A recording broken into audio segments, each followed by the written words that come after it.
최고봉을 인기받입니다.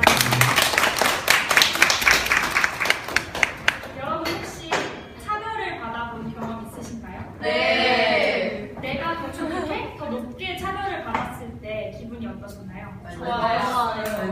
내가 더 낮게 혹은 나쁘게 차별을 받았을 때는 기분이 좋으셨나요? 불쾌하셨나요? 불쾌해요. 네, 그렇죠. 차별의 순간에는 누구는 웃지만 우는 사람이 항상 있는 것 같습니다.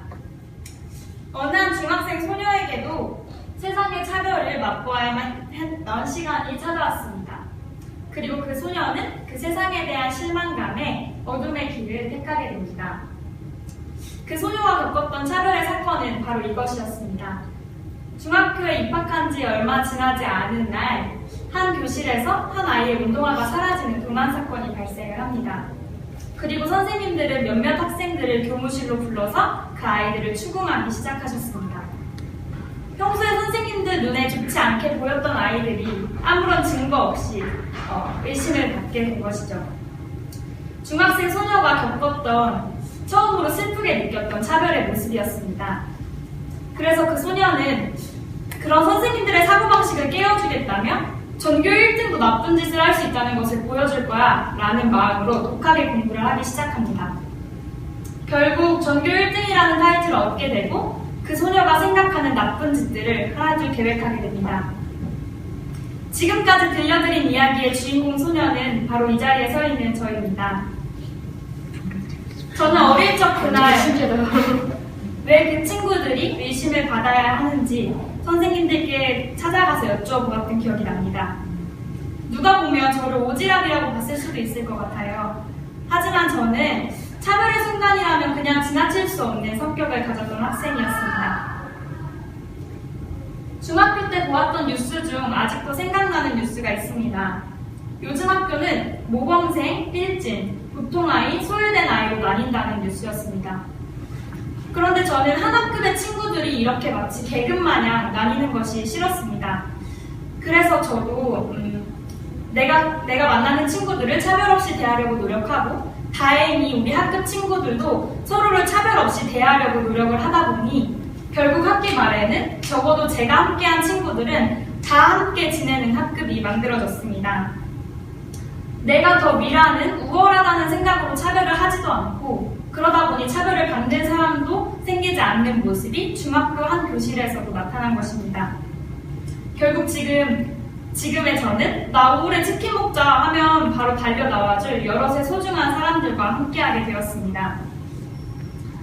물론 친구들과 어울려 놀며 저의 성적은 바닥을 치며 떨어지기 시작했습니다. 그러나 저는 함께함의 과정에서 공부 성적보다 더 중요한 것을 얻었습니다. 공부를 하는 이유와 목적이 완전히 바뀌었거든요. 차별을 하는 사람을 보며 세상에 대한 복수심으로 공부를 시작했던 제가 이제는 차별 없는 사회를 만드는 데 조그만 기여를 하겠다며 그런 꿈을 꾸며 공부를 하게 되었습니다. 그리고 내가 차별을 하지 않는 사람이 되겠다는 꿈을 꾸게 되었습니다. 차별만을 차별하는 사람이라는 꿈 아래에서 지금 준비 과정에 있는 기자라는 꿈을 꾸게 되었습니다. 물론 방송기자라는 직업이 차별과 무슨 상관이 있냐라는 생각이 들 때도 있었습니다.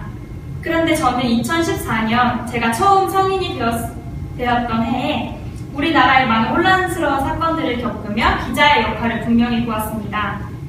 차별 없이 들어주고 차별 없이 보고 듣고 그리고 차별 없이 전하는 것이 기자의 의무라는 것을 확실히 깨달았습니다.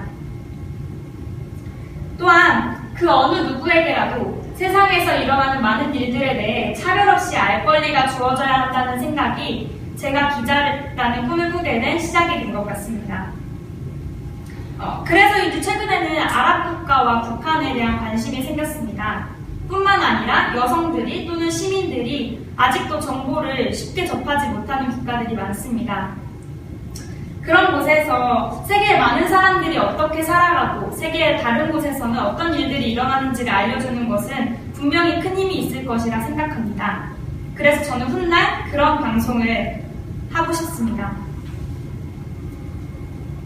그렇다면 차별 없는 사회에는 무엇이 필요할까요? 말씀드린 저의 그 에피소드들을 통해서 함께 할 때 하나 될 수 있고 하나 될 때 비로소 차별은 사라질 수 있다는 것을 배운 저는 차별 없는 사회를 위한 저만의 대안을 사랑과 정의라고 내려보았습니다. 사랑하는 마음을 품는 것, 그리고 사람이 사람다운 도리를 누리기 위한 사회를 꿈꾸고 그를 위해 행동하는 것입니다.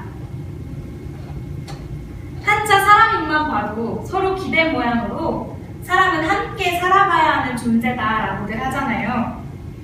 그런데 함께 살아가기 위해서는 사랑하는 마음, 그리고 사람이 사람다운 도리를 누리기를 꿈꾸는 마음이 필요하다고 생각합니다. 지금 있는 이 자리에서도, 그리고 기자가 되어서도 사랑과 정의 안에서 제가 할 수 있는 역할을 최선을 다해 하고 싶습니다. 훗날에는 전문성을 갖춘 기자로서 제가 지키고 싶은 이런 가치들을 지켜낼 수 있는 사람으로 성장하고 싶습니다. 여러분, 학교 안에서의 차별을 보았던 한 중학생 소녀의 경험이 지금 오늘날 한 청년이 차별 없는 사회를 꿈꾸게 했습니다. 여러분도 누구나 차별의 경험이 있으실 것이라고 생각합니다. 아까도 말씀드렸지만 차별의 순간에는 웃는 사람도 존재하지만 울고 있는 사람도 분명 존재합니다. 그렇다면 여러분도 저와 함께 차별 없는 사회 꿈꿔보시지 않겠습니까? 작은 것부터 함께하며 하나를 이룰 때 차별은 사라지는 것 같습니다. 그리고 하나 되기 위해서는 사랑과 정의를 마음에 품어야 할 것 같습니다. 지금까지 차별만을 차별하는 청년 박예은이었습니다. 감사합니다.